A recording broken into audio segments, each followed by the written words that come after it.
Mesdames et messieurs, bonjour. C'est encore moi, Omer Piton Tumbakatwala, développeur de l'application Finger ERP. Et aujourd'hui, c'est Finger ERP en action. Nous allons ensemble découvrir les différents rapports qui accompagnent cette application de gestion d'entreprise. L'application, comme vous le savez déjà, est structurée de la manière suivante. Vous avez un module de gestion de stock, un module de gestion des débiteurs, un module de gestion des créditeurs, un module de gestion de trésorerie et un module de comptabilité générale. Et le menu qui vous servira à avoir accès aux différents rapports s'appelle Édition. C'est ce menu ici.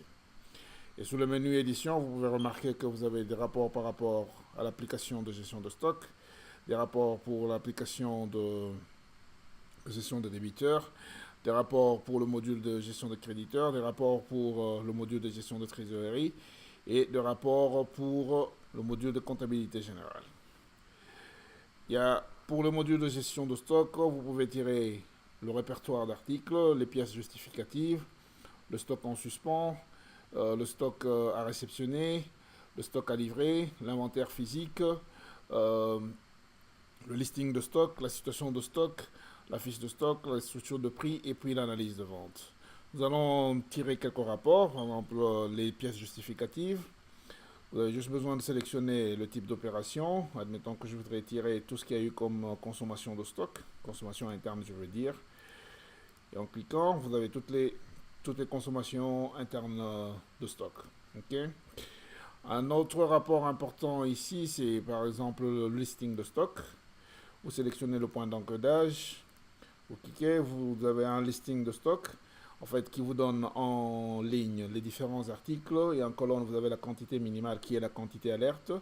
Vous avez la quantité facturée à réceptionner, c'est-à-dire c'est la quantité que vous attendez de votre fournisseur, la quantité facturée à livrer, la quantité que vous devez livrer à vos clients, la quantité en suspens, c'est-à-dire la quantité relative aux, aux factures non encore finalisées. Et puis vous avez la quantité en stock, le coût unitaire et le coût total. Okay. Le prochain rapport clé, c'est la situation de stock. Vous pouvez tirer une situation de stock pour le stock disponible, le stock à réceptionner, le stock alerte, le stock suspens, le stock à livrer ou le stock inventaire. Nous allons quand même tirer pour le stock disponible.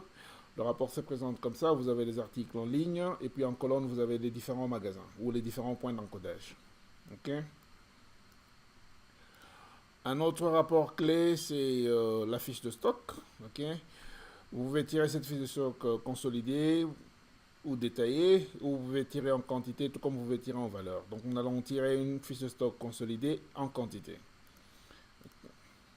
Elle se présente comme suite. Vous avez les articles en ligne, et en colonne, vous avez le stock initial, les entrées, les ventes, les consommations internes, les transferts, les ajustements, les réévaluations, et puis le stock final. Ok. Le prochain rapport, c'est la structure de prix. La structure de prix, par exemple, pour le point d'encodage Kinshasa, se présente comme suite. Vous avez les différents articles en ligne et en colonne, vous avez les différents profils de prix. Okay. Donc, par exemple, le demi-gros, détail, dealer 01, dealer 02, dealer 03 et puis gros. Et vous avez une dernière colonne qui vous donne en fait la moyenne de prix. Et le dernier rapport clé dans le module de gestion de stock, c'est l'analyse de vente. Et l'analyse de vente se présente comme suite. Vous avez la valeur brute, et puis le coût de marchandises vendues et la marge brute. En ligne des articles, et puis vous avez ici en colonne la valeur brute, le coût de marchandises vendues et la marge brute. Alors, le prochain module, c'est le module de gestion des débiteurs. Et du côté gestion des débiteurs, vous pouvez tirer le répertoire des comptes des débiteurs, les cotations et commandes, les pièces justificatives, les extraits des comptes, la balance AG des comptes, le résumé des opérations, la situation de tiers par an ou le résumé managérial. Ok, nous allons tirer quand même les pièces justificatives. On va dire que voilà, on veut tirer toutes les factures. Les factures se présentent comme ça. Vous avez là le logo de votre entreprise, le numéro de la facture, la référence, le point d'encodage, le centre, la date, la monnaie, le client à qui vous adressez la facture, et puis les détails de la facture. Et vers le bas, vous avez un total, une conversion, et le montant total en lettres. Bon, s'il y a une note, elle va apparaître ici et le libellé. Donc la facture se présente comme ça. Ok. Alors l'autre rapport, c'est les extraits des comptes, les extraits des comptes de vos différents euh, clients. Les extraits des comptes se présentent comme suite. Vous avez là les différentes opérations dans un compte client.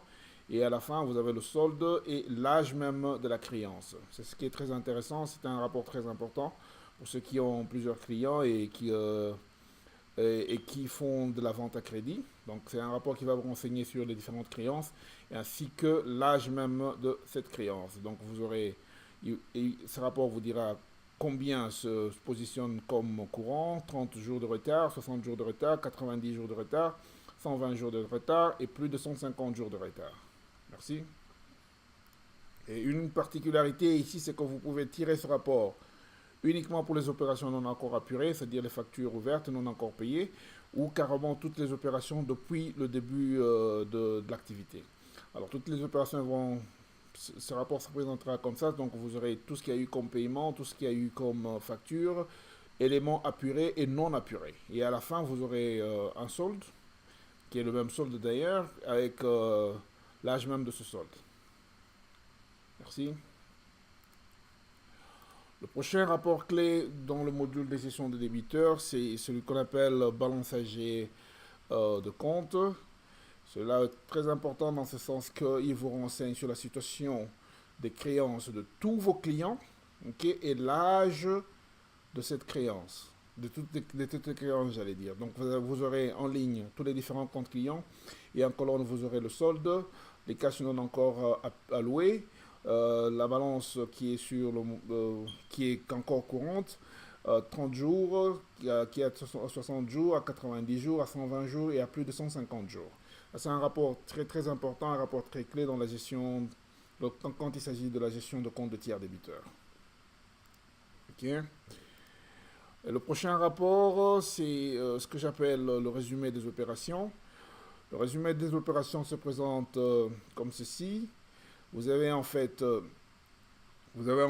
tous les clients en ligne et en colonne vous avez le solde initial, les différentes factures, les différents cash reçus de ces clients, les différentes notes de débit, les différentes notes de crédit, les estournes, ainsi que le solde final.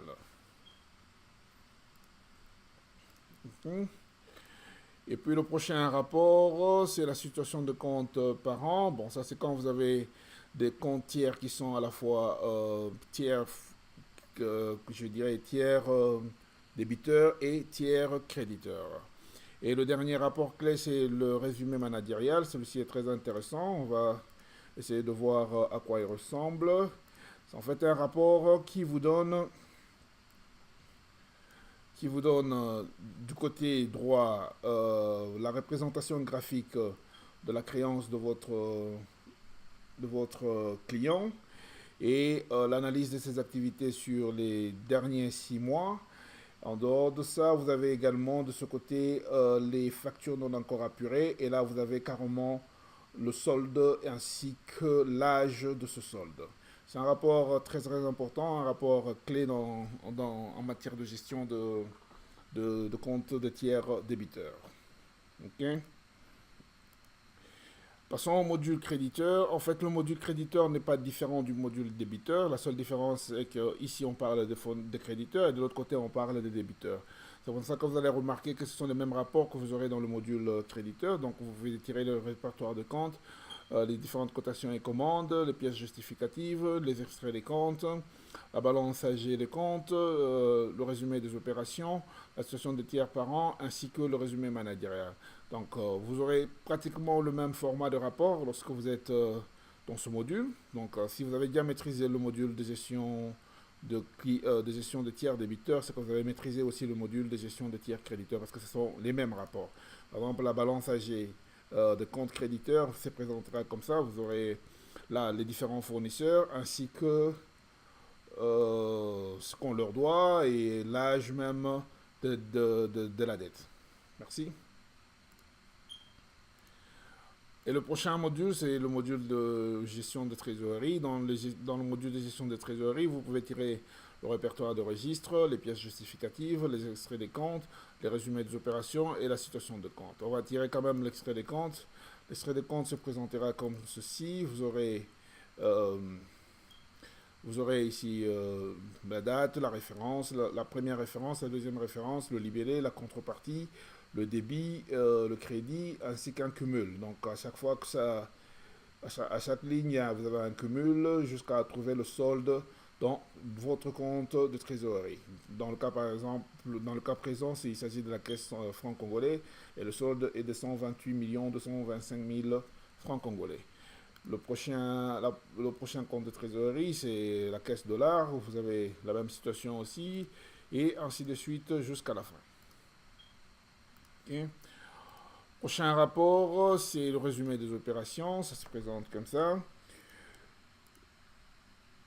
Le résumé des opérations, vous avez ici les différents comptes de trésorerie en ligne, c'est-à-dire par exemple la caisse franc congolais, la caisse dollar, banque, ainsi de suite.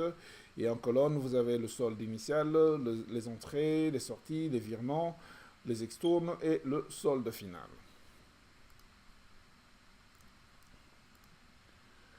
Le tout dernier rapport, c'est la situation de compte.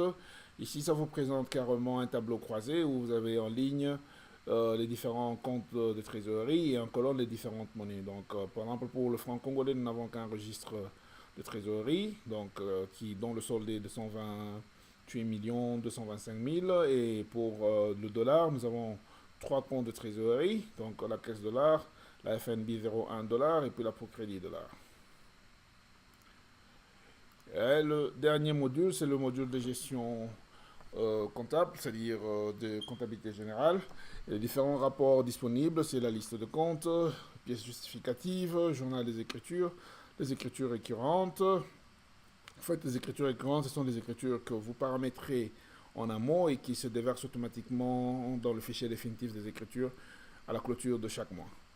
Et puis vous avez les extraits des comptes, vous avez la balance générale de compte, le compte d'exploitation, les états financiers au ADA, donc la situation de compte par masse, le compte de résultats ainsi que le bilan d'exercice. Et puis vous avez une analyse de charges ponctuelles ou comparatives. Alors parmi les pièces justificatives, ce sont là en fait toutes les écritures comptables qui ont été générées automatiquement. Donc vous avez ici par exemple pour cette pièce 95 16 0010, vous avez débit ce compte, au crédit vous avez ce compte, ainsi de suite, vous avez toutes les pièces comptables. Et l'autre rapport, c'est le journal des écritures, ça c'est carrément un relevé de toutes les écritures comptables passées dans le système. Donc vous avez là le numéro de l'écriture, les différentes informations sur l'écriture, les détails de l'écriture et toutes les écritures par journal. Ok. L'autre rapport, bon, les écritures récurrentes, c'est pratiquement la même structure. La seule différence, c'est que ça sont des écritures classiques et les autres sont récurrentes. Les extraits des comptes se présentent comme ceci. Donc vous aurez par exemple ça, bon, par exemple, pour ce compte 10, capital souscrit non appelé, voici les différents mouvements. Et l'avantage ici est que les mouvements sont classés par centre de coût. Par exemple, là, vous avez tous ces mouvements ont été attachés au centre de coût direction générale. Alors, on va chercher un compte où il y a eu plusieurs mouvements, comme celui-ci par exemple. Marchandises, vous avez toutes les différentes opérations par rapport à ce compte 3111. Donc c'est un extrait de compte de comptabilité. Ok. Et le prochain rapport, c'est la balance générale comptable. Donc vous la tirez comme ça. Cette balance est présente comme suite. Vous avez le solde initial, vous avez le débit, le crédit, et puis le solde final. Et en ligne, vous avez les différents comptes au niveau de votre comptabilité. Le prochain rapport, c'est le compte d'exploitation. Ça, c'est juste un relevé des comptes de produits et de charges et ça vous dégage un résultat d'exploitation. Donc, vous avez sur la première page les différents produits et vous avez les différents comptes de produits et leur solde ainsi que le total. Et sur la deuxième page, vous avez les charges, hein, vous avez les différents comptes de charges, leur solde, et vers la fin, vous avez un total de charges et un net qui est en fait le résultat d'exploitation. Ok. Le prochain rapport, ce sont des rapports financiers OADA. Donc vous avez ça, c'est un relevé de différents comptes qui ont été mouvementés par masse OADA. Donc vous avez par exemple la masse brevet, licence et logiciel AF. Elle est juste constituée de ce compte et voilà le solde. Par exemple l'autre masse BJ, autre créance, vous verrez les différents comptes qui constituent le solde de cette masse. La masse banque, chèques postaux et caisse, vous verrez les différents comptes qui constituent cette masse et ainsi de suite. C'est en fait un relevé détaillé de mouvements, en fait de soldes de comptes, mais classé par masse OADA. Ok, vous avez le compte de résultat OADA. Le compte de résultat se présente comme ceci. Donc vous avez l'activité d'exploitation avec les différents soldes. Vous avez l'activité financière, l'activité hors activité ordinaire, participation et impôts avec les différents soldes. Vous avez du côté produit, activité d'exploitation aussi avec les différents soldes. Activité financière avec les différents soldes. Et voilà quoi. Et à la fin, vous avez un résultat net. Et c'est le format OADA. Donc tout ce que vous avez à faire, c'est juste cliquer sur un bouton, le compte d'exploitation est généré.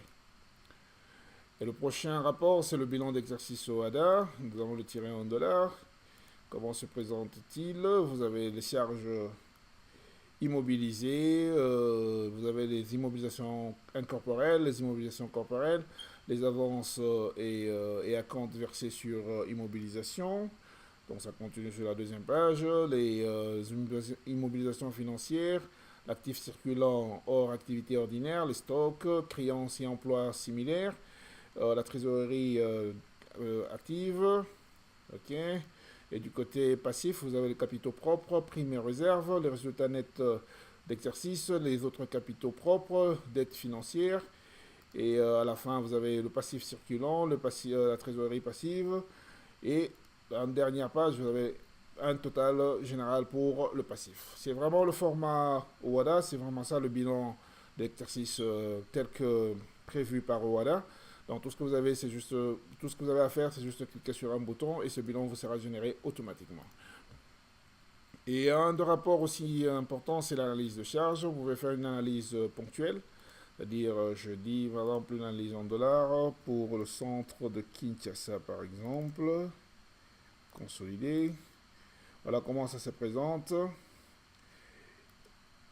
En ligne, vous avez les différents comptes et en colonne, vous avez les différents centres de coûts. Donc, par exemple, prenons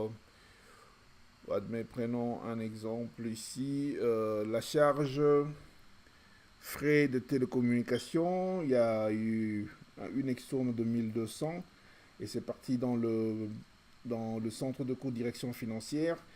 Alors, donc voilà un peu ça quoi.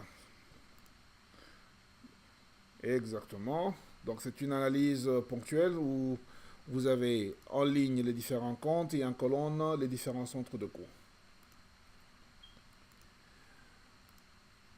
Ok, vous avez une autre analyse que j'appelle analyse comparative.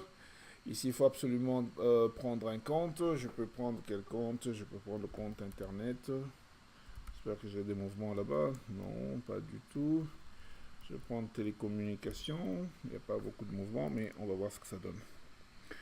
Alors, je vais lui demander de me faire une analyse de janvier, janvier 2016 à décembre 2016. Je crois que j'ai suffisamment de données, mais on va voir ce que ça donne. Ok, bon, il y a eu plusieurs extournes, mais l'objectif c'est comprendre le rapport. Le rapport vous donne en fait les différents centres d'activité, non, des différents centres de coûts en ligne et en colonne vous aurez les différentes périodes. Et dans le cas présent, comme il y a eu plusieurs extournes, voilà ce que ça donne quoi. Mais c'est une analyse comparative de charges, donc vous aurez les charges chaque mois et en ligne vous aurez les différents centres de coûts et et tout se passe et tout est tiré par compte de la comptabilité générale. Voilà, c'est par là où je mets fin à cette vidéo. En fait, l'objectif c'était de vous présenter les différents rapports qui sont disponibles dans cette application Finger ERP. Donc, vous avez des rapports par rapport au module de stock, vous avez des rapports sur le module de gestion de compte débiteur, vous avez des rapports sur le module de gestion de compte créditeur, vous avez des rapports sur le module de trésorerie et vous avez des rapports sur le module de comptabilité générale. Merci encore de votre attention et à très bientôt.